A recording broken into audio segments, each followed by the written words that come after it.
Islamic scholar الشیخ القاری مبشر حسن کے official channel القرآن مال تجوید کو سبسکرائب کیجئے، جہاں پر سکھلایا جائے گا نورانی قاعدہ، تجوید، قرأت، کمپیوٹر قرآن، وظائف اور پیش کی جائیں گی طلبہ کی ایکٹیویٹیز۔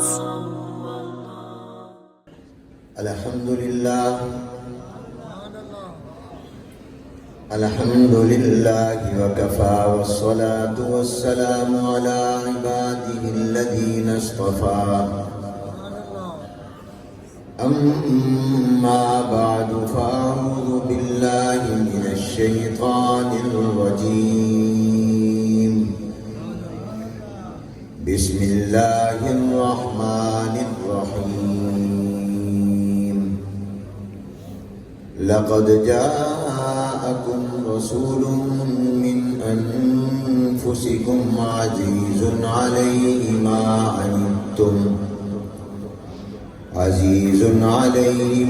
عنتم حريص عليكم بالمؤمنين رؤوف رحيم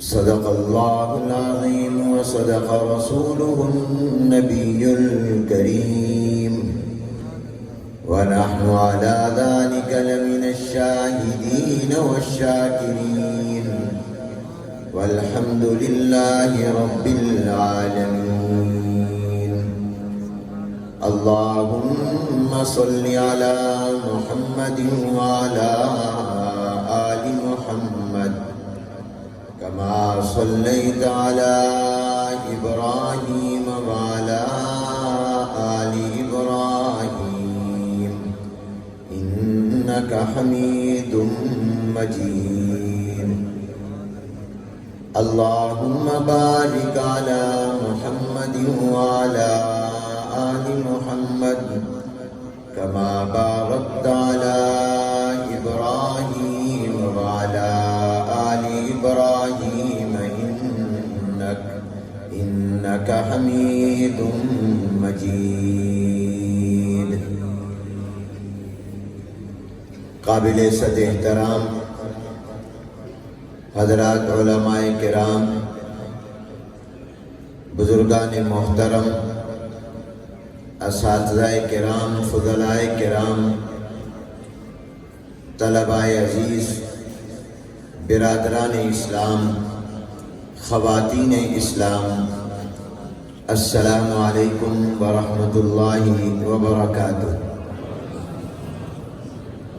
آج بتاریخ 2 رجب المرجب سن 1445 ہجری مطابق 14 جنوری سن 2024 بروز اتوار بعد نماز ظہر عالم اسلام اور اسلامی جمہوریہ پاکستان اہل سنت والجماعت کی ایک تاریخی، معیاری، تعلیمی، تربیتی، تبلیغی، اصلاحی درسگاہ جامعہ دارالعلوم عیدگاہ کبیر والا ضلع خانیوال پنجاب کے سالانہ اجتماع میں شرکت باعث سعادت ہے۔ دعا ہے کہ اللہ تبارک و تعالی اسے ہماری بخشش کا، مغفرت کا اور اپنی رضا کا سبب بھی بنا دیں۔ میں شکر گزار ہوں جامعہ کے محتمم و شیخ الحدیث وفاق المدارس العربیہ پاکستان کی مجلس عاملہ کے معزز و محترم رکن حضرت مولانا مفتی حامد حسن صاحب دامت برکاتہم العالیہ، جامعہ کے نائب محتمم حضرت مولانا مفتی اویس صاحب زادہ اللہ علما و عملا و شرفا، اور جامعہ کے تمام اساتذہ کرام و متعلقین کا جنہوں نے اس سعادت میں ہم سب کو شریک کیا۔ ادارہ کے محتمم شیخ الحدیث ولی کامل حضرت مولانا ارشاد احمد صاحب رحمۃ اللہ علیہ کی وفات کے بعد یہ پہلا اجتماع ہے۔ سال گزشتہ وہ ہم میں اس موقع پر بھی موجود تھے، مگر آج وہ یہاں نہیں ہے، یقیناً جنت میں ہے۔ ایک دن ہوگا کہ میں اور آپ بھی اس دنیا میں نہیں ہوں گے۔ یہ دارالعلوم ہمیشہ رہے گا، یہ مدارس، جامعات، دین کی درسگاہیں، خانقاہیں ہمیشہ آباد انشاءاللہ رہیں گی۔ ہم ہوں یا نہ ہوں یہ رہیں گے۔ میں خیر المدارس کے اندر تشریف لانے والے طلباء کے امتحان لینے والے اکابر اور علماء کرام کی جو آراء انہوں نے جامعہ کے رجسٹر پر لکھی وہ میں پڑھ رہا ہوں آج کل، اس لیے کہ ان کی اشاعت کا ارادہ ہے اور اس میں بڑے عظیم موتی ہیں۔ تو اس میں مجھے حضرت مولانا علی محمد صاحب رحمۃ اللہ علیہ جو دارالعلوم کبیر والا کے محتمم بھی تھے اور شیخ الحدیث بھی تھے، اور ان کو دیکھ کر بندہ یہ کہہ سکتا تھا کہ یہ جنتی آدمی ہے۔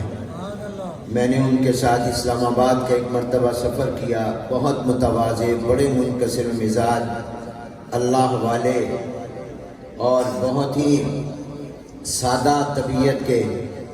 تو وہ خیر المدارس میں طلباء کا امتحان لینے کے لیے تشریف لایا کرتے تھے۔ دارالعلوم کے اور اساتذہ بھی تشریف لاتے رہتے ہیں۔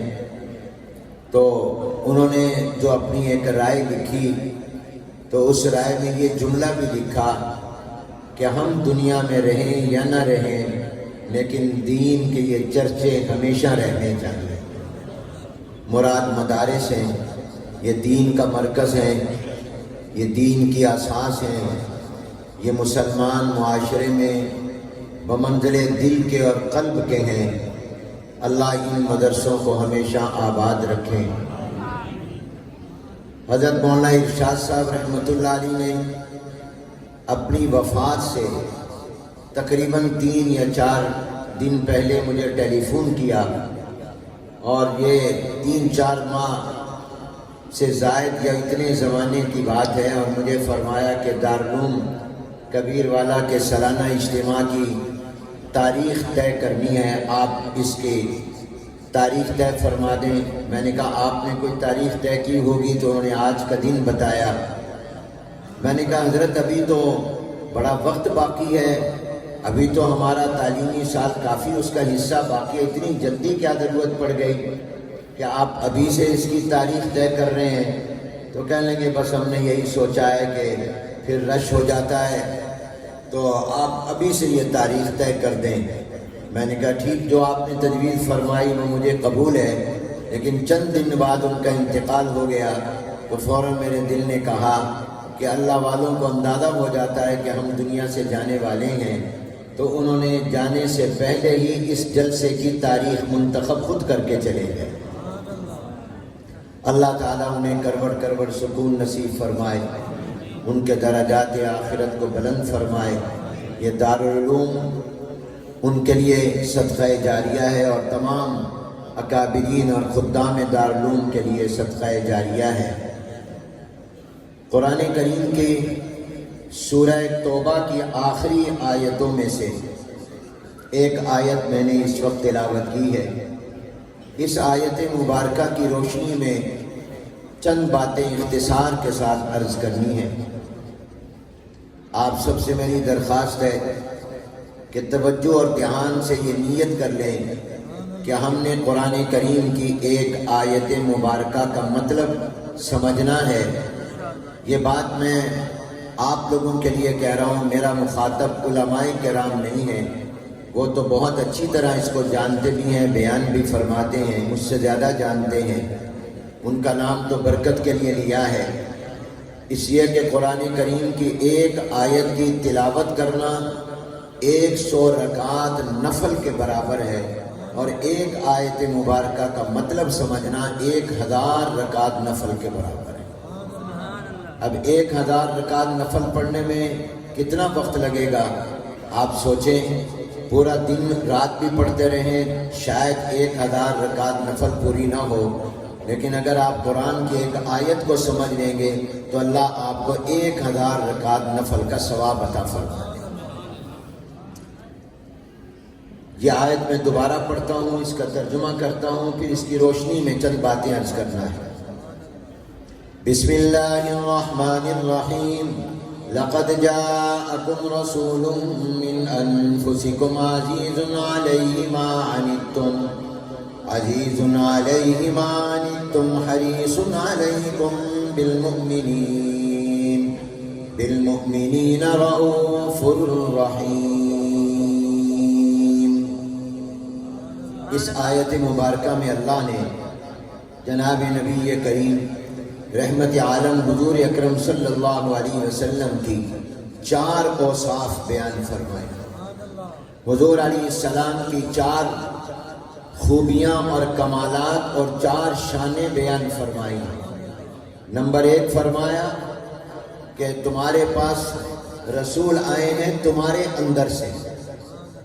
مراد یہ ہے کہ ہم نے اپنے محبوب پیغمبر جناب نبی کریم صلی اللہ علیہ وسلم کو تمہاری جنس سے بھیجا ہے، یعنی بشر اور انسان بنا ہے، یہ تمہارے اندر سے آئے، یعنی یہ انسان ہیں، یہ بشر ہیں، اس لیے کہ نبی اور پیغمبر انسانوں کے لیے آتے ہیں، ان کی ہدایت اور رہنمائی کے لیے آتے ہیں، اور ظاہر ہے کہ جن کی ہدایت کے لیے آ رہے ہیں اگر ان میں سے ہوں گے تو وہ ان کی ضرورتوں کو سمجھتے ہوں گے، ان کے تقاضوں کو سمجھتے ہوں گے۔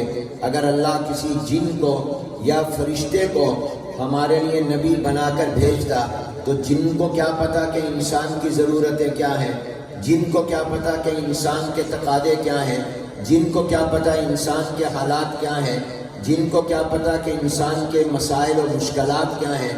تو اس لیے اللہ نے کسی جن کو بھی نہیں بھیجا۔ فرشتے کو کیا معلوم، تفصیلی طور پر جتنا بتایا جائے گا اتنا ہی پتہ ہوگا، اس کے علاوہ اس کو کیا معلوم کہ انسان کی ضرورتیں کیا ہیں، انسان کے تقاضے کیا ہیں، انسان کی مشکلات کیا ہیں، انسان کے مسائل کیا ہیں، انسان کے حالات کیا ہیں۔ اس لیے اللہ نے انسانوں کے لیے نبی اور پیغمبر انسانوں میں سے ہی بھیجے ہیں۔ انسانوں کو ہی اللہ نے نبی اور پیغمبر بنایا ہے، بشر کو ہی اللہ نے نبی اور پیغمبر بنایا ہے۔ فرشتے کو اللہ نے نبی نہیں بنایا، اللہ نے جن کو نبی نہیں بنایا، اس لیے کہ جن ہمیں نہیں سمجھتا ہم اس کو نہیں سمجھتے، فرشتہ ہمیں نہیں سمجھتا ہم اس کو نہیں سمجھتے۔ آپ جس کی طرف کوئی نمائندہ بنا کر بھیجیں گے، کوئی پیغام دے کر کسی کی طرف بھیجیں گے تو اسی کو بھیجیں گے جو جس کی طرف جا رہا ہے اس کو پیغام سمجھا سکے اور اس کو جانتا اور پہچانتا بھی ہو۔ تو اس لیے اللہ نے انسانوں کے لیے نبی اور پیغمبر انسانوں میں سے بھیجے ہیں۔ بشر کو اللہ نے نبی بنایا تو جناب نبی کریم صلی اللہ علیہ وسلم بشر ہیں۔ قرآن کریم کی دوسری آیت میں اللہ نے فرمایا بسم اللہ الرحمن الرحیم قل، میرے محبوب فرما دیجئے انما انا بشر، میں بشر ہوں، میں انسان ہوں۔ صرف اتنا نہیں فرمایا انما انا بشر مثلکم، میں تمہارے جیسا انسان ہوں، تمہارے جیسا بشر ہوں۔ اب یہاں ایک سوال پیدا ہوتا ہے کہ اللہ فرما رہے ہیں کہ حضور تمہارے جیسے بشر ہیں، جیسے تم انسان ویسے ہی حضور علیہ السلام، لیکن حدیث میں آتا ہے حضور علیہ السلام نے فرمایا ایکم مثلی، تم میں سے کون میرے جیسا ہو سکتا ہے؟ حضور علیہ السلام روزہ رکھا کرتے تھے، روزانہ روزہ رکھتے تھے۔ صحابہ نے بھی روزانہ حضور کو دیکھ کر روزہ رکھنا شروع کر دیا تو حضور علیہ السلام نے فرمایا ایکم مثلی، تم میں سے کون میرے جیسا ہو سکتا ہے؟ یطعمنی ربی ویسقینی، مجھے تو اللہ کھلاتا ہے، مجھے تو اللہ پلاتا ہے۔ میں اگر روزانہ روزہ رکھوں کمزور نہیں ہوں گا، مجھے کوئی پریشانی نہیں ہوگی۔ تم اگر روزانہ روزہ رکھو گے تو تم کمزور اور پریشان ہو جاؤ گے، تمہیں مشقت اور تکلیف ہوگی۔ تم میں سے کون میرے جیسا ہو سکتا ہے؟ اب قرآن کہہ رہا ہے کہ حضور ہماری طرح کے انسان ہیں، مگر حضور کا فرمان یہ ہے کہ میں تمہاری طرح نہیں، تم میری طرح کے نہیں، تم میں سے کون میری طرح ہو سکتا ہے؟ تو یہ قرآن اور حدیث میں بظاہر ٹکراؤ آیا، لیکن اہل علم نے اس کا جواب دیا کہ قرآن نے جو کہا وہ بھی درست ہے، جو سرکار دو عالم نے فرمایا وہ بھی درست ہے۔ قرآن جو کہہ رہا ہے کہ حضور تمہارے جیسے انسان ہیں، اس کا مطلب یہ ہے کہ جیسے تمہارا سر سے پاؤں تک کا وجود ہے، جناب نبی کریم صلی اللہ علیہ وسلم کا بھی وجود ہے۔ جیسے تمہاری 2 آنکھیں ہیں، جناب نبی کریم صلی اللہ علیہ وسلم کی بھی دو آنکھیں تھیں، جیسے تمہارے دو ہاتھ ہیں، حضور علیہ السلام کے بھی دو ہاتھ مبارک تھے، جس طرح تمہارے ایک ہاتھ کی 5 انگلیاں، دونوں کی 10 انگلیاں، حضور علیہ السلام کے بھی ایسے ہی تھے۔ تمہارے 2 پاؤں ہیں، حضور علیہ السلام کے بھی 2 پاؤں مبارک تھے، اور دونوں پاؤں کی 10 انگلیاں تھیں۔ جس طرح تمہاری پیشانی ہے، رسول اللہ کی بھی پیشانی تھی، تمہارے 2 کان ہیں، سرکار دو عالم صلی اللہ علیہ وسلم کے بھی 2 کان تھے، تمہارا 1 ناک ہے، حضور علیہ السلام کا بھی 1 ہی ناک مبارک تھا۔ تو اس معنی میں تو بشر مثلکم، وہ تمہاری طرح کے بشر ہیں، لیکن ایکم مثلی بھی ہے کہ تمہیں بھی 2 آنکھیں اللہ نے دی ہیں، اور سرکار مدینہ کو بھی اللہ نے 2 آنکھیں دی ہیں، مگر تمہاری آنکھیں حضور کی آنکھوں کا مقابلہ نہیں کر سکتی، تمہاری آنکھیں حضور کی آنکھوں جیسی نہیں ہو سکتی۔ تعداد میں تو یہ بھی 2، وہ بھی 2 ہیں، مگر کیفیت میں زمین و آسمان سے بھی زیادہ فرق ہے۔ تم اپنی آنکھوں سے سامنے دیکھتے ہو، دیوار کے پیچھے کیا ہے، پردے کے پیچھے کیا ہے، یہ تمہیں نظر نہیں آتا، مجھے بھی نظر نہیں آتا، مگر آمنہ کے لال اپنی آنکھوں مبارک سے جیسے سامنے دیکھتے تھے ویسے ہی پیچھے بھی دیکھ لیا کرتے ہیں۔ آپ کی بھی اور میرے بھی ہاتھ ہیں، حضور کے بھی ہاتھ ہیں۔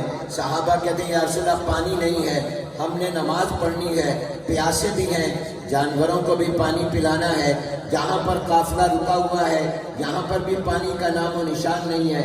سرکار دو عالم صلی اللہ علیہ وسلم فرماتے ہیں ایک برتن میں پانی لے آؤ، وہ پانی لے آتے ہیں، حضور اس میں اپنا ہاتھ مبارک رکھ دیتے ہیں۔ صحابہ کہتے ہیں جو ہی حضور نے اس تھوڑے سے پانی کے برتن میں اپنا نبوت والا ہاتھ رکھا تو یوں نظر آیا جیسے حضور کے ہاتھوں کی انگلیوں سے پانی کے چشمے جاری ہو گئے۔ 1500 کے قریب صحابہ کا مجمع تھا، انہوں نے پانی پیا بھی، پلایا بھی، جانوروں کو بھی پلایا اور خوب پانی کو استعمال کیا، ابھی بھی پانی کے چشمے جاری تھے۔ میرے اور آپ کے ہاتھوں کی انگلیوں سے خون نکلتا ہے، میرے محبوب پیغمبر کے ہاتھوں سے بوقت ضرورت پانی کے چشمے جاری ہو جاتے ہیں۔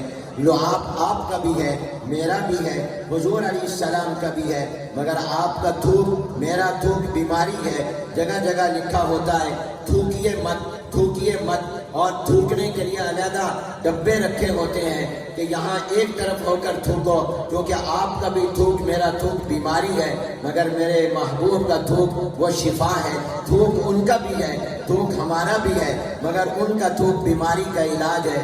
جانشین پیغمبر، امام الصحابہ، خلیفہ بلا فصل، مزاج شناس رسول، مصدق پیغمبر، یار غار سیدنا صدیق اکبر رضی اللہ تعالیٰ عرض کرتے ہیں یا رسول اللہ غار کو میں نے تمام سوراخوں کو کپڑوں سے چھپا دیا تھا، ایک غار کے لیے کپڑا نہیں رہا تھا، میں نے اپنے پاؤں کی ایڑی رکھ لی تھی اور اس میں سے سانپ نے مجھے ڈنگ مارا ہے، میرے آنسو نکلے ہیں، میں ہلا نہیں تھا کہ آپ کے آرام میں خلل نہ آ جائے، میرے محبوب کی نیند خراب نہ ہو جائے، غیر اختیاری طور پر میرے آنسو نکلے، آپ کے رخسار پر پڑے تو اس سے آپ کی آنکھ کھل گئی، تو میں اس لیے رویا ہوں کہ مجھے سانپ نے ڈنگ مارا۔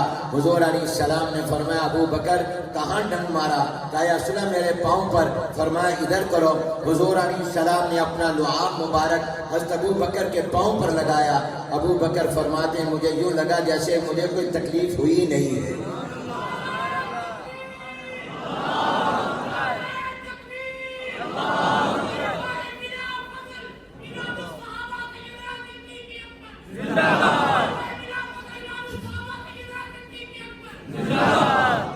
جزاک اللہ۔ خیبر کا موقع ہے، حضور علیہ السلام نے فرمایا حضرت علی کہاں ہیں؟ یا رسول اللہ ان کی آنکھوں میں تکلیف ہے۔ فرمایا ان کو بلاؤ۔ حضرت علی رضی اللہ تعالیٰ عنہ تشریف لائے۔ حضور علیہ السلام نے فرمایا کیا بات ہے؟ کہا میری آنکھوں میں درد ہے، تکلیف ہے۔ حضور علیہ السلام نے فرمایا ذرا قریب ہو جاؤ۔ اپنا لعاب دہن حضرت علی کی آنکھوں میں لگایا۔ حضرت علی فرماتے ہیں مجھے یوں لگا جیسے میری آنکھوں میں تکلیف ہوئی نہیں ہے۔ تو جب میرے دوستوں اور بھائیوں یہ مراد دونوں باتیں سمجھ لو، قرآن بھی اور حدیث بھی، کہ مثلکم کا معنی یہ ہے کہ آپ کی بھی دو آنکھیں ہیں اور آپ لیکن ایکم مثلی، وہ آنکھیں تو ہیں مگر وہ آنکھیں ہماری جیسی نہیں ہیں۔ اللہ نے حضور کو آنکھیں جو دی ہیں وہ سب سے اعلیٰ عطا فرمائی ہیں۔ اسی طرح پر آپ دیکھیے، میں اور آپ جب سوتے ہیں تو ہمارا وضو ٹوٹ جاتا ہے۔ جس مفتی سے بھی پوچھو وہ کہے گا تم نیند میں جب گہری نیند سو گے تمہارا وضو ٹوٹ جائے گا، کیونکہ سونے کے وقت میں تمہیں اپنے جسم پر کنٹرول نہیں، تمہیں اپنے جسم پر قابو نہیں، ہو سکتا ہے اندر سے ہوا نکلی ہو اور ہوا نکلنے سے وضو ٹوٹ جاتا ہے۔ اس لیے میری اور آپ کی نیند سے وضو ٹوٹ جاتا ہے، لیکن اللہ کا نبی اور پیغمبر گہری نیند بھی سو جائے اس کا وضو نہیں ٹوٹتا۔ نیند اس کو بھی آتی ہے، نیند آپ کو بھی آتی ہے۔ نیند کے اعتبار سے تو وہ مثلکم ہے، لیکن اس کی نیند ناقض وضو نہیں، اس اعتبار سے ایکم مثلی ہے، اس کو اپنے نیند کے وقت میں بھی اپنے جسم پر کنٹرول اور قابو رہتا ہے۔ اس لیے اللہ کے نبی سو بھی جائیں تو ان کا وضو نہیں ٹوٹتا۔ سبحان اللہ، اونچی آواز سے کہو، بلند آواز سے کہو، آج کا سبق ہی سبحان اللہ ہے۔ نعرہ تکبیر، عظمت خاتم الانبیاء، شان امام الانبیاء، نعرہ تکبیر۔ تو میرے دوست اور بھائی، اور میں یہ عرض کر رہا تھا کہ اللہ فرما رہے لقد جاءکم رسول من انفسکم، تمہارے اندر سے یعنی انسانوں میں سے ہی ہم نے رسول عظیم بھیجا، عظیم پیغمبر بھیجا، انسانوں میں سے بھیجا، ہم نے فرشتہ نہیں بھیجا، جن نہیں بھیجا۔ انسان جو افضل المخلوق ہے، انسان جو اشرف المخلوقات ہے، انسان جو تمام مخلوقات سے اعلیٰ ہے، وہ اسی وجہ سے ہے کہ انسانوں میں نبی اور پیغمبر آئے ہیں اور وہ انسان بن کر ہی آئے ہیں۔ اگر نبی اور پیغمبر بشر نہ ہوتے تو پھر انسان افضل نہ ہوتا، پھر وہ مخلوق افضل ہوتی جس مخلوق میں نبی اور پیغمبر ہوتے۔ اگر وہ اپنی ذات کے اعتبار سے، حقیقت کے اعتبار سے نور ہوتے تو پھر نوری مخلوق افضل اور اعلیٰ ہوتی، پھر یہ بشر افضل اور مخلوق نہ ہوتا۔ یہ بشر اور انسان جو تمام مخلوقات سے اعلیٰ ہے، یہ افضل ہے، اس وجہ سے ہے کہ ان میں نبی اور پیغمبر آئے ہیں، ان میں رسول آئے ہیں۔ تو من انفسکم، تمہارے اندر سے ہم نے بھیجا۔ اور ایک قول علماء کا یہ ہے کہ یہاں خطاب عربوں کو ہو رہا ہے، گویا اللہ تعالیٰ فرما رہے ہیں ہم نے حضور کو عربوں کے اندر پیدا کیا، اور یہ اہل عرب کے لیے بہت بڑا اعزاز ہے کہ اللہ نے حضور علیہ السلام کو عربوں کے اندر پیدا کر دیا۔ اور بعد نے کہا یہاں قرات من انفسکم ہے کہ اللہ نے ہمارے نبی کو بھیجا، اس نسب اور خاندان میں بھیجا جو تمام سے اعلیٰ خاندان ہے، جو سب سے اعلیٰ نسب ہے، ان میں اللہ نے بھیجا۔ یہ آگے فرمایا لقد جاءکم رسول من انفسکم عزیز علیہ ما عنتم، ان پر بڑی گراں گزرتی ہے وہ چیز جو تمہیں تکلیف میں ڈالے، جو تمہیں مشقت میں ڈالے، جس سے تمہیں تکلیف ہو۔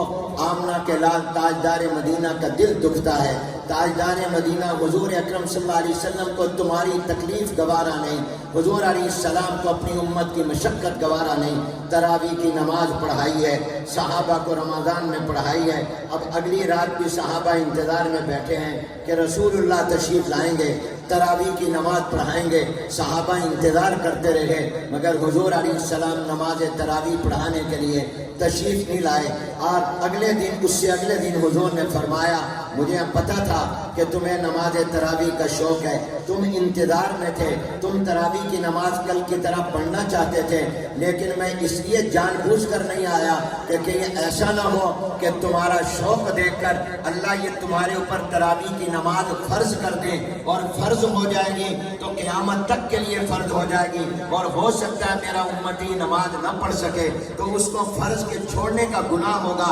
اس لیے میں نے جان بوجھ کر نماز تراویح کی نہیں پڑھائی تاکہ تمہارے اوپر فرض نہ ہو جائے، تمہارے آرام کا میں نے خیال کیا۔ حدیث میں آتا ہے جب اللہ حضور کو دو کاموں کا اختیار دیتے، چاہے یہ کر لو چاہے یہ کر لو، ایک کام مشکل ہوتا ایک کام آسان ہوتا تو میرا محبوب پیغمبر آسان کو اختیار کرتے، اپنی وجہ سے نہیں، میری اور آپ کی وجہ سے، امت کی وجہ سے، تاکہ میری امت کو تکلیف نہ ہو جائے۔ حضور علیہ السلام نے فرمایا لولا ان اشق علی امتی لامرتهم بالسواک عند کل صلاۃ، اگر مجھے اپنی امت کی تکلیف کا ڈر نہ ہوتا، اگر مجھے اپنی امت کی مشقت کا ڈر نہ ہوتا تو میں ہر نماز کے وقت میں مسواک کرنے کا ان کو حکم دیتا، مسواک فرض کر دیتا کہ مسواک کرو گے تو تمہارا وضو ہوگا، مسواک نہیں کرو گے وضو نہیں ہوگا، وضو نہیں ہوگا تو نماز نہیں ہوگی۔ لیکن میں نے اس وجہ سے اس کو فرض قرار نہیں دیا، حکم نہیں دیا، کہیں میری امت کو تکلیف نہ ہو، میری امت کو پریشانی نہ ہو۔ اگر مسواک فرض ہو جاتی، مسواک کے چھوڑنے پر گناہ ہوتا، فرض کے چھوڑنے کا گناہ ہوتا، تو اس لیے حضور علیہ السلام نے مسواک کو فرض قرار نہیں دیا۔ عزیز علیہ ما عنتم، محبوب پیغمبر پر وہ چیز بھاری گزرتی ہے جو تمہیں مشقت میں ڈالتی ہے۔ اور کبیر والا کے مسلمانوں، اور خانے وال کے مسلمانوں، اور پاکستان پنجاب کے مسلمانوں، سوچو اللہ نے کیسا پیارا نبی اور پیغمبر ہمیں دیا ہے جس کو ہماری سہولت کا، ہماری آسانیوں کا، ہماری راحتوں کا کتنا خیال ہے کہ اللہ نے قرآن میں کہا عزیز علیہ ما عنتم، ان پر بڑی بھاری گزرتی ہے وہ چیز جو تمہیں مشقت میں ڈالے۔ اور آگے فرمایا حریص علیکم، یہ تمہارے اوپر بڑے حریص ہیں، ان کو تمہارے حوالے سے بڑی حرص اور لالچ ہے۔ کیا لالچ ہے؟ اس بات کی لالچ ہے کہ میری امت مجھے اقتدار دے، کیا اس بات کی حرص ہے کہ میری امت مجھے مال و دولت دے، کیا اس بات کی حرص ہے کہ میری امت میری خدمت کرے، کیا اس بات کی حرص ہے کہ میری امت میری تعریف کرے، کیا اس بات کی حرص ہے کہ میری امت میری شہرت کا ذریعہ بنے؟ توبہ توبہ، معاذ اللہ، یہ نہیں ہے، بلکہ حرص اس بات کی ہے کہ یہ انسان مسلمان ہو جائے، مسلمان پکا نمازی ہو جائے، یہ مومن کامل بن جائے، ان کو ہدایت پوری مل جائے، یہ قبر کے عذاب سے بچ جائے، یہ جہنم کے عذاب سے بچ جائے، یہ قرآن سے یاری لگا لے، یہ رسول اللہ پر چاہتے میرے دین سے ان کی دوستی ہو جائے، یہ اللہ کو راضی کرنے والے بن جائیں۔ وہ میرے اور آپ پر حریص ہیں اس بات کے کہ ہم سے اللہ راضی ہو جائے، ہم اللہ کے باغی نہ بنے، ہم گناہ گار نہ بنے، ہم نماز نہ چھوڑیں، ہم ہدایت کا راستہ نہ چھوڑیں، ہم علماء حق کو نہ چھوڑیں، ہم اس دین کو نہ چھوڑیں، ہم صراط مستقیم کو نہ چھوڑیں۔ ہمارے محبوب پیغمبر کو جو ہمارے بارے میں حرص ہے وہ اس بات کی ہے کہ ہم دین کے راستے پر چلیں، اللہ اور پیغمبر کو راضی کرنے والے ہوں۔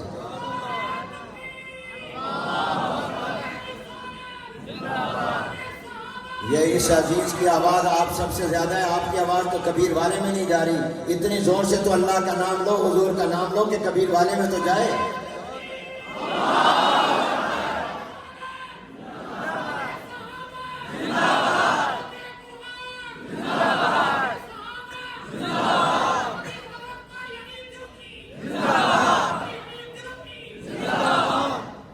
حریص علیکم، تمہارے اوپر حریص ہے کہ تم دین والے، اللہ والے بن جاؤ، تم اللہ کی نافرمانی سے بچ جاؤ۔ بالمؤمنین رؤوف الرحیم، رؤوف الرحیم مبالغے کے صیغے ہیں، وہ ایمان والوں پر تمام پر ان کو محبت اور شفقت ہے، ایمان والوں پر تو بہت ہی مہربان اور بہت ہی زیادہ رحم کرنے والے ہیں۔ دیکھیے رؤوف اور رحیم اللہ کے نام ہیں، اور اللہ کے نام مخلوق میں سے کسی کے رکھنے جائز نہیں، اس لیے جس کا نام عبد الرحمن ہو پورا نام لے کر بلایا پکارا کرو، عبد الرحمن کو رحمان کہہ کر بلانا جائز نہیں، عبد المالک کو مالک کہہ کر بلانا جائز نہیں، عبد الخالق کو خالق کہہ کر بلانا جائز نہیں۔ خالق اللہ تعالیٰ ہے، یہ خالق کا بندہ ہے۔ عبد الرزاق کو رزاق کہہ کر مت بلایا پکارا کرو، رزاق اللہ کا نام ہے، یہ رزاق کا بندہ ہے۔ عبد الستار کو ستار نہ کہا کرو، ستار اللہ کی ذات ہے، یہ عبد الستار ہے۔ عبد الغفار کو غفار کہہ کر نہ بلایا پکارا کرو، غفار اللہ تعالیٰ ہے، یہ غفار کا بندہ ہے۔ اللہ کے نام بندوں کے رکھنے جائز نہیں ہے۔ قرآن میں اللہ نے کہا بسم اللہ الرحمن الرحیم وَلِلَّهِ الْأَسْمَاءُ الْحُسْنَى فَادْعُوهُ بِهَا، اللہ تعالیٰ ہی کے نام اچھے، اللہ کو ان ناموں سے بلاؤ پکارو، کسی اور کے یہ نام مت رکھو۔ مگر اللہ نے اپنے نام اگر کسی کو دیے ہیں تو تاجدار مدینہ کو دیے، آمنہ کے لال کو دیے، سرکار دو عالم صلی اللہ علیہ وسلم کو دیے۔ یہ رؤوف بھی اللہ کا نام ہے، رحیم بھی اللہ کا نام ہے۔ ان اللہ بالناس لرؤوف الرحیم، اللہ بندوں پر مہربان رحم کرنے والا ہے۔ یہ نام اگر اللہ نے دیے ہیں تو ہمارے نبی کو دیے ہیں، جناب نبی کریم حضرت محمد الرسول اللہ صلی اللہ علیہ وسلم کو دیے ہیں۔ فرمایا بالمؤمنین رؤوف الرحیم، حضور علیہ السلام مومنین پر بڑے مہربان اور رحم کرنے والے ہیں۔ حضور کتنے مہربان ہیں، سبحان اللہ، ذرا غور تو کرو مسلمانوں۔ فرماتے مسلمانوں جب رات کو سوو تو اپنے گھر کا دروازہ بند کر کے بسم اللہ پڑھ کر دروازہ بند کر کے سو، تم ایسے ہی کھلا چھوڑ دو، کہیں دشمن تمہارے گھر میں آ کر نقصان نہ کر دے، چور آ کر تمہارا مالی نقصان نہ کر دے، ڈاکو آ کر تمہارا نقصان نہ کر دیں، درندے کتے چیتے آ کر تمہارا نقصان نہ کر دیں۔ جب برتن کو رکھو تو ننگا نہ رکھو، اس کو ڈھانپ دو، کوئی نہ کوئی چیز اس پر رکھ دو تاکہ کتا بلی اس کے اندر منہ نہ ڈال دے، کوئی زہریلا جانور اس کے اندر منہ نہ ڈال دے۔ جب جوتا پہنو کرتا پہنو پہلے اس کو جھاڑ لو، ہو سکتا ہے اس میں کوئی موذی جانور ہو، تمہیں تکلیف نہ پہنچ جائے۔ یہ اللہ کا محبوب پیغمبر ہے، کتنا مہربان ہے۔ کوئی باپ اپنی اولاد کے لیے اتنا نہیں رویا، کوئی استاد اپنے شاگرد کے لیے اتنا نہیں رویا، کوئی پیر اپنے مریدوں کے لیے اتنا نہیں رویا نہ روئے گا جتنا آمنہ کا لال پوری رات سجدے میں سر رکھ کر امت کے لیے رویا ہے۔ حضور علیہ السلام رو رہے ہیں، حدیث میں آتا ہے بعض اوقات حضور اتنا روتے امت کے غم میں کہ حضور کے سینے کی اندر سے رونے کی ایسی آواز آتی جیسے ہنڈیا میں آپ کوئی سالن پکا رہے ہو اور نیچے آگ آپ نے دہکائی ہو، اور جب وہ ابل رہا ہو، ہانڈی ابل رہی ہو تو جیسے جوش کی آوازیں آتی ہیں۔ رسول اللہ امت کے غم میں روتے تو آپ کے سینے سے اس طرح کی آواز آیا کرتی تھی، امت کے لیے دعائیں کرتے تھے۔ میدان مینا میں حضور علیہ السلام نے حج کے موقع پر اونٹنی پر بیٹھ کر، اب اونٹنی پر بیٹھنا زیادہ دیر آسان نہیں ہوتا، حضور نے وہاں بیٹھ کر 5 گھنٹے مسلسل امت کے لیے دعا کی ہے۔ کوئی دعا کرے گا 5 گھنٹے؟ اس نبی کا دل دکھاتے ہو، اس نبی کی سنتوں کو اپنے چہروں سے مٹاتے ہو۔ آپ نے اس آیت مبارکہ کو سمجھا، ترجمہ سمجھا، مطلب سمجھا، مبارک ہو آپ کو۔ بسم اللہ الرحمن الرحیم، لقد جاءکم رسول من انفسکم، تمہارے پاس رسول تمہارے اندر سے آئے۔ لقد جاءکم رسول من انفسکم عزیز علیہ ما عنتم، ان پر گراں ہے جو تمہیں مشقت میں ڈالتا ہے۔ حریص علیکم، وہ تمہاری ہدایت کے لیے حریص ہے۔ بالمؤمنین رؤوف الرحیم، وہ ایمان والوں پر بہت مہربان اور رحم کرنے والے ہیں۔ اب اس آیت مبارکہ کی روشنی میں کہتا ہوں کہ الحمدللہ حضور علیہ السلام کے جو وارث علماء کرام ہیں، حضور نے فرمایا العلماء ورثۃ الانبیاء، علماء نبیوں کے وارث ہیں۔ وہ علماء بھی حضور اکرم صلی اللہ علیہ وسلم کے انہی اوصاف کو حاصل کرنے کی کوشش کرتے ہیں، اسی پر عمل کرنے کی کوشش کرتے ہیں۔ چنانچہ اس امت میں اگر امت کا سب سے زیادہ ہمدرد ہے تو وہ علماء کرام ہیں۔ وہ ان مدارس سے پڑھنے والے لوگ ہیں، ان کو بھی جو چیز تمہیں تکلیف میں ڈالے عزیز، ایک تو پہلی بات یہ علماء تمہارے اندر سے ہیں، یہ بھی تمہاری زبانیں بولتے ہیں، یہ بھی تمہارے لیے ہیں، یہ بھی تمہارے اندر سے تمہاری رہنمائی کے لیے ہیں۔ عزیز علیہ ما عنتم، جب تمہیں کوئی تکلیف پہنچتی ہے یہ مولوی میدان میں آتا ہے، جب تمہارے ایمان پر کوئی ڈاکہ ڈالتا ہے یہ میدان میں آتا ہے، جب یہ تمہارے کسی عقیدے پر کوئی حملہ آور ہوتا ہے یہ میدان میں آتا ہے، یہ اپنی جان کو ہتھیلی پر رکھ کر شہادت کے جام نوش کر جاتا ہے، اپنی جانیں قربان کر دیتا ہے، لیکن یہ تمہارے لیے میدان میں آتا ہے۔ جس کی تمہیں تکلیف پہنچے یہ اس کے اوپر پہاڑ بن کر گرتی ہے۔ حریص علیکم، یہ علماء تمہارے اوپر حریص ہیں، یہ چاہتے ہیں، یہ کیوں اجتماع کرتے ہیں، یہ تبلیغی جماعتیں مولانا الیاس کا قافلہ تمہارے دروازے آ کر کیوں کھٹکھٹاتا ہے؟ یہ خانقاہوں میں بیٹھے اللہ اللہ کرنے والے اپنا کام چھوڑ کر تمہاری اصلاح کی فکر کرتے ہیں، کیوں کرتے ہیں؟ حریص علیکم، وہ تمہارے اوپر حریص ہے، کیونکہ حضور علیہ السلام نے ان کی یہ ڈیوٹی لگا دی ہے، ان کو اپنا وارث بنا دیا ہے، اس لیے وہ یہ چاہتے ہیں کہ تم سیدھے راستے پر چلو، آج کے فتنوں سے بچو۔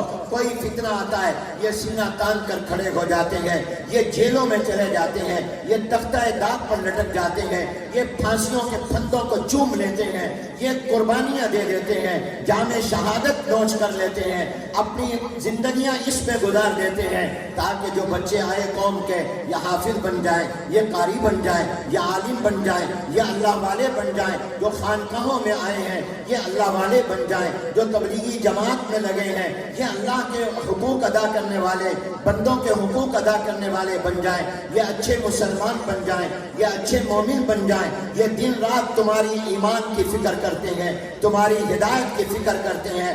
آج فتنوں کا دور ہے، آج فتنوں کا زمانہ ہے۔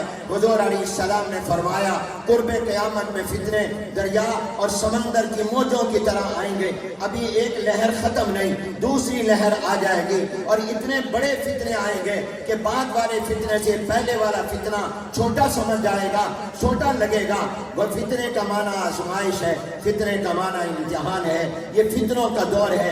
بے حیائی کا فتنہ، عریانی کا فتنہ، اور اسی طرح بے غیرتی کا فتنہ، دین کے احکام میں شک پیدا کرنے کا فتنہ، علماء کی توہین کا فتنہ، مدارس کو بدنام کرنے کا فتنہ، اور مولوی سے علماء سے عوام کا رشتہ توڑنے کا فتنہ، تاکہ ان کو دین نہ ملے۔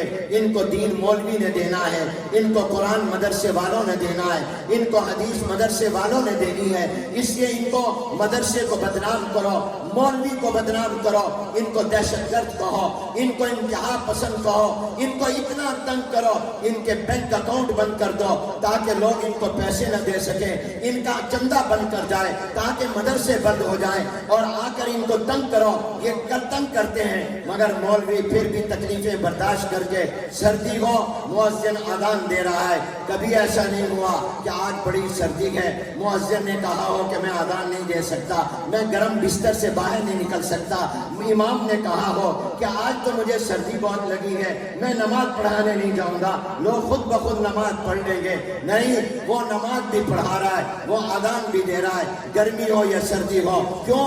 حریص علیکم بالمؤمنین رؤوف الرحیم، وہ اپنے محبوب پیغمبر کے نقش قدم پر چلتے ہوئے، حضور اکرم صلی اللہ علیہ وسلم کی وراثت کا حق ادا کرتے ہوئے، وہ تمہیں اذان بھی سنا رہا ہے، وہ نماز بھی پڑھا رہا ہے، وہ تمہیں فتنوں سے بھی بچا رہا ہے، وہ تمہارے ایمان کے ڈاکوں سے بھی تمہیں بچا رہا ہے۔ اگرچہ جب وہ بتاتا ہے کہ یہ صحابہ کا گستاخ ہے، یہ رسول اللہ کی ختم نبوت کا منکر ہے، اس کی اپنی جان بھی خطرے میں پڑ جاتی ہے، اس کو شہید بھی ہونا ہوتا ہے، کتنی داستان ہے شہیدوں کی، مگر اس کے باوجود وہ تمہارے ایمان کو بچانے کے لیے اپنی جان کی پرواہ نہیں کرتا۔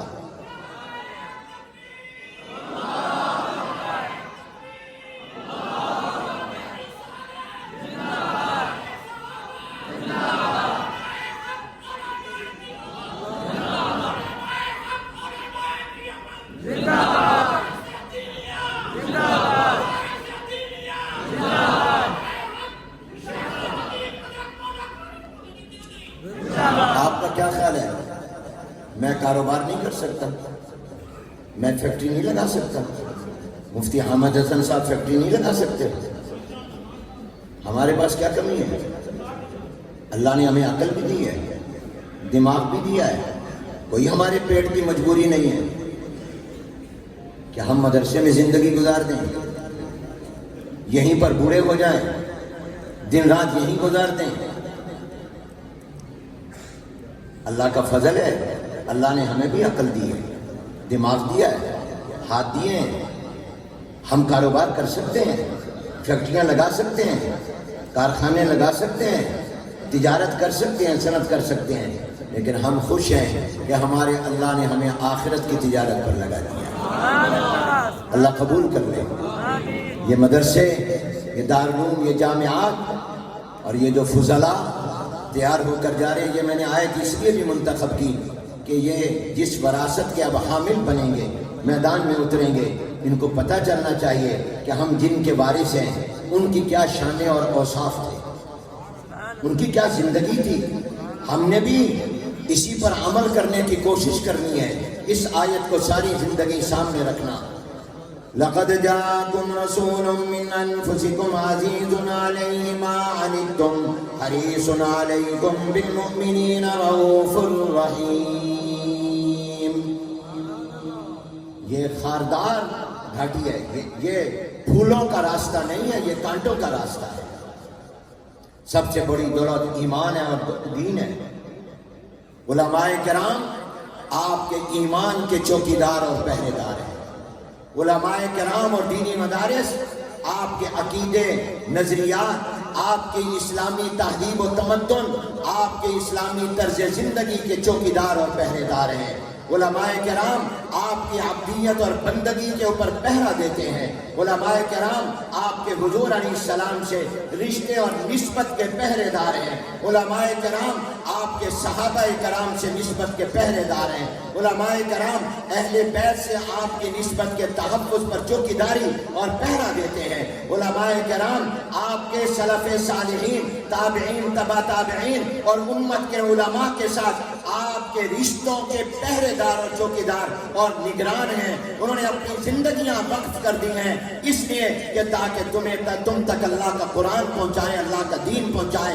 ان علماء کی قدر کرو، ان علماء کی عزت کرو، ان مدارس کی قدر کرو. کبھی بھی علماء کی توہین نہ کرنا، کبھی علماء کو برا بھلا نہ کہنا.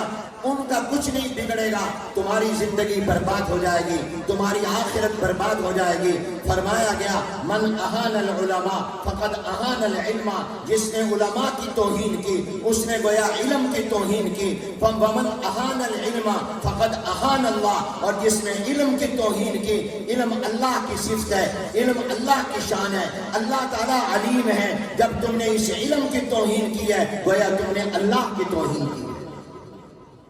علماء کی توہین بواسطہ علم اللہ کی توہین ہے. علماء کی قدر کرو اور اپنی اولادوں کو فتنوں سے بچاؤ. فتنوں کا دور ہے. آپ کی تہذیب پر اور آپ کے عقیدے پر طاغوتی طاقتیں حملہ آور ہیں. اس کے آگے سینہ تان کر کھڑے ہیں علماء حق. اپنے دین کی حفاظت کرو، اپنی اولادوں کی ایمان اور دین کی فکر کرو اور ان کو مدارس سے جوڑو، ان کو علماء سے جوڑو، اللہ والوں سے جوڑو. میں یہ نہیں کہتا کہ مدرسے میں آنے والا گناہ نہیں کرے گا، گناہ گار ہو سکتا ہے لیکن گمراہ نہیں ہوگا، کبھی گمراہ نہیں ہوگا انشاءاللہ. جو خاندان اپنے اور اپنے بچوں کا رشتہ علماء حق سے، اللہ والوں سے اور مدرسوں سے، دعوت و تبلیغ سے جوڑیں گے، میں دارالعلوم کی اس مسجد میں قسم کھا کر کہوں تو میرا اللہ مجھے بزرگوں کے مجمع میں حانس نہیں کرے گا کہ انشاءاللہ وہ شخص کبھی بھی مرتد نہیں ہوگا، بے ایمان نہیں ہوگا، ملحد نہیں ہوگا اور کبھی بھی گمراہ نہیں ہوگا. گناہ گار ہو سکتا ہے لیکن گمراہ نہیں ہو سکتا. اور آج تو الحاد اور ارتداد بڑی تیزی سے آ رہا ہے، بے دینی کا سیلاب آ رہا ہے. یہ جزیرے ہیں مدرسے، یہ خانقاہیں، یہ مسجدیں، یہ دعوت و تبلیغ کے مراکز، یہ جزیرے ہیں. جزیرہ اس خشک زمین کو کہتے ہیں جس کے ارد گرد پانی ہوتا ہے. آپ بچنا چاہ رہے ہیں پانی سے تو اس خشکی کی جگہ پر آئیں گے. آج ساری طرف بے حیائی کا سیلاب، فحاشی کا سیلاب اور اسلام کے انکار کا سیلاب ہے. اس میں اگر تم نے بچنا ہے تو ان مدرسوں سے تعلق ہے، علماء سے رشتہ جوڑو. یا ایھا الذین آمنوا اتقوا اللہ وکونوا مع الصادقین. کیوں بھائی اپنے بچوں کو حافظ اور قاری بناؤ، کم از کم ایک بچے کو بناؤ حافظ قاری عالم. پورے خاندان میں اس کی برکات اور انوارات آئیں گی. اور علماء سے اپنا تعلق جوڑو. کرو گے کہ نہیں کرو گے؟ جو کہتے ہیں انشاءاللہ کریں گے ہاتھ کھڑا کریں گے. اللہ مبارک.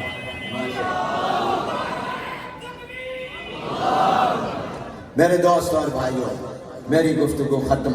میں یہی عرض کرنا چاہتا تھا کہ اللہ نے ہمیں کتنا عظیم نبی اور پیغمبر دیا جو امت کا کتنا ان کو غم ہے. حضور اکرم صلی اللہ علیہ وسلم کیا شفیق ہیں. جنازہ آتا پوچھتے اس پر کوئی قرض تو نہیں ہے؟ تو کہا جاتا یا رسول اللہ اس پر قرضہ ہے، تو حضور فرماتے تم جنازہ پڑھ لو، میں محمد نہیں جنازہ پڑھوں گا صلی اللہ علیہ وسلم۔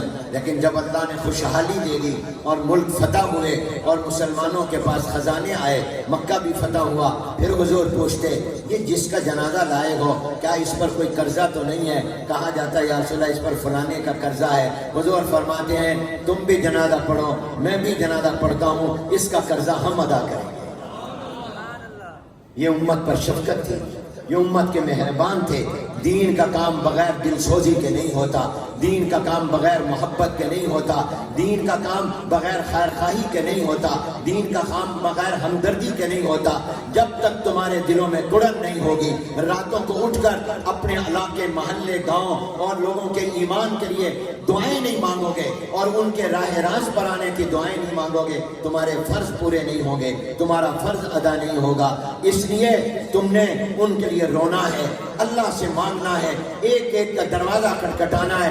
دنیا جو کہتی ہے کہتی رہے، اس سے کوئی فرق نہیں پڑتا۔ الحمدللہ ہمیں لوگوں نے تنگ کیا، اب بھی تنگ کر رہے ہیں، ہر حکومت نے تنگ کیا، ہمارے ہاتھ پاؤں کاٹنے کی کوشش کی، ہمارے اوپر الزامات لگائے۔ کون سا الزام ہے جو نہیں لگایا؟ لیکن اللہ کا فضل ہے، دین آگے پھیل رہا ہے، ایمان آگے بڑھ رہا ہے، ہدایت آگے پھیل رہی ہے۔ پہلے کتنا مجمع، آج کتنا مجمع، مدرسے بڑھ رہے ہیں۔ الحمدللہ میں آپ کو بتاؤں تو خوش ہوں گے، وفاق المدارس العربیہ پاکستان، جس کے نیٹ ورک میں پورے پاکستان کے تقریباً 23,000 مدارس ہیں اور ان میں 30 لاکھ طلبہ اور طالبات زیر تعلیم ہیں۔ اس سال ہمارے مدرسوں سے جو قرآن کے حافظ بن کر تیار ہوئے، آپ کے چندے سے، آپ نے زکوٰۃ دی، آپ نے صدقہ دیا، آپ نے عشر دیا، آپ نے اللہ کے نام پر دیا، آپ نے عطیہ دیا، ہم نے بدلے میں حافظ اور قاری اور قرآن کے قاری اور عالم آپ کو دیے۔ اس سال ہمارے مدرسوں نے جو قرآن کے حافظ تیار کیے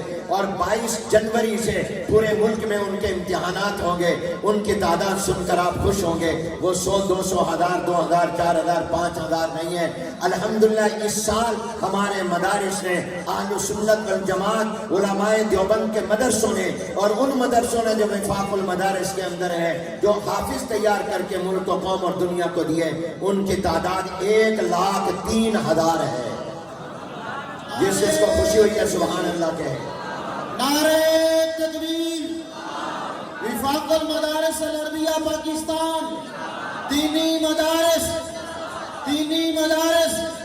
علماء کرام، نعرہ تکبیر۔ کتنے حافظ؟ سارے کون؟ 1,03,000 ایک سال میں ریکارڈ ہے۔ اور ہر سال، پچھلے سال 98,000 تھے، اس سال 1,03,000 ہے۔ اور ان 1,03,000 میں 17,000 بچیاں ہیں جو قرآن کی حافظہ بنی ہیں۔ بلند آواز سے کہو سبحان اللہ۔ 17,000 بچیاں ہیں، یہ ماں بنیں گی، بچوں کو دودھ پلائیں گی تو قرآن پڑھتے ہوئے انشاءاللہ پلائیں گی۔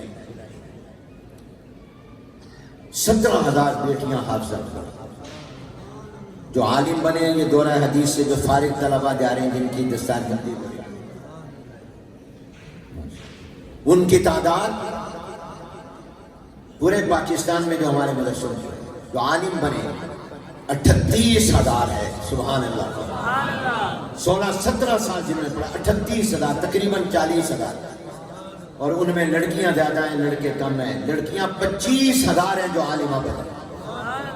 کہتے ہیں مولوی عورت کی تعلیم کا مخالف ہے، حالانکہ ہم تو عورتوں کو زیادہ تعلیم دے رہے ہیں۔ کوئی پرائیویٹ اور گورنمنٹ کا اتنا تناسب نہیں ہے جتنا ہمارا تناسب ہے خواتین میں تعلیم کو عام کرنے۔ اور یہ 25,000 جو بچیاں عالمہ بنی ہیں، یہ 25,000 بچیاں اور افراد ہی صرف نہیں ہیں، یہ 25,000 یونیورسٹیاں اور مدرسے ہیں، کیونکہ سب سے پہلی درسگاہ اور مدرسہ یہ ماں کی گود ہوا کرتا ہے۔ اور دارالعلوم کبیر والا، اللہ اس کو اور ترقیاں عطا فرمائے۔ یہاں سے جو اس سال مختلف درجات سے فارغ ہو کر حافظ بچے بچیاں اور اس طرح تخصص سے مفتی، دورہ حدیث سے فاضل، اور قرآن کریم کا ترجمہ اور کمپیوٹر قرآن جس کا نمونہ آپ کے سامنے آئے گا، اور میٹرک کر کے جو کل طلبہ فارغ ہو رہے ہیں وہ 622 ہیں۔ الحمدللہ الحمدللہ۔ تمہارا پیسہ ضائع نہیں کرتے ہم اپنے اوپر نہیں لگاتے، ہم وہ پیسہ آپ کی امانت ان پر لگاتے ہیں، اور جتنے لوگوں نے زکوٰۃ دی ہے، عشر دیا ہے، صدقہ دیا ہے، میرے دوستوں ان تمام حافظوں قاریوں کے حافظ اور قاری اور عالم بننے میں تمہارا پورا حصہ ہے، جس طرح ان کے استادوں کا حصہ ہے تمہارا بھی حصہ ہے۔ یہ جس طرح استادوں اور ہمارے لیے صدقہ جاری ہیں، تمہارے لیے بھی صدقہ جاری ہے۔ وہ ایک عالم نے بڑی اچھی بات کہی، ان عالموں اور حافظوں کے پیچھے استاد کی محنت ہے، اور استاد کے پیچھے دیندار تاجروں زمینداروں کا پیسہ کھڑا ہے۔ یہ تمہارے پیسے سے یہ مسجد بنی ہے، یہ دارالقرآن دارالحدیث تمہارے پیسوں سے بنا ہے۔ یہ کتنا بڑا ثواب ہے جو اللہ تمہیں دے رہا ہے۔ تم قبر میں ہوگے اور یہاں جو بچے قرآن پڑھ رہے ہوں گے اور قیامت تک، اور جیسے مولانا علی محمد نے فرمایا تھا رحمت اللہ، ہم رہے نہ رہے دین کے چرچے رہے، اور یہ رہیں گے انشاءاللہ۔ ہم دنیا میں نہیں ہوں گے مگر یہ بہاریں قائم رہیں گی۔ ان کا ثواب جیسے ہمیں قبر میں پہنچے گا آپ کو بھی پہنچے گا۔ تعاون کیا کرو، ان کو اپنے جو کوئی خوش نصیب ہے وہ زمیندار اور مالدار جس کے پیسے سے قرآن کا حافظ بنا، جس کے پیسے سے قرآن کا قاری بنا، جس کے پیسے سے دین کا عالم بنا، جس کے پیسے سے مفتی بنا، جس کے پیسے سے مسجد بنی، جس کے پیسے سے دارالحدیث بنا، جس کے پیسے سے دارالقرآن بنا، جس کے پیسے سے مطبخ بنا، وہ خوش نصیب ہے کہ اللہ نے اس کے پیسے کو قبول کر لیا۔ اور یاد رکھنا اس نے تو بننا ہی بننا ہے، یہ رکیں گے نہیں، یہ تو بنیں گے ہی۔ یہ ہماری سعادت ہے کہ ہمارا حصہ اس میں شامل ہو جائے، ہمارا پیسہ قبول ہو جائے۔ اس لیے مدرسوں کی قدر کرو، علماء کی قدر کرو۔ آنے والے 8 فروری کو الیکشن ہو رہے ہیں، پتہ نہیں ہوں گے کہ نہیں ہوں گے، ابھی تک غیر یقینی۔ اور یہ پاکستان کا سب سے بڑا المیہ ہے کہ پاکستان اپنی تاریخ کے انتہائی سنگین ترین غیر یقینی دور سے گزر رہا ہے۔ یہ بدقسمتی ہے، کسی ملک کے تنزل کا اور زوال کا اس سے بڑا کوئی سبب نہیں ہوتا کہ اس میں غیر یقینی حالات ہو جائیں۔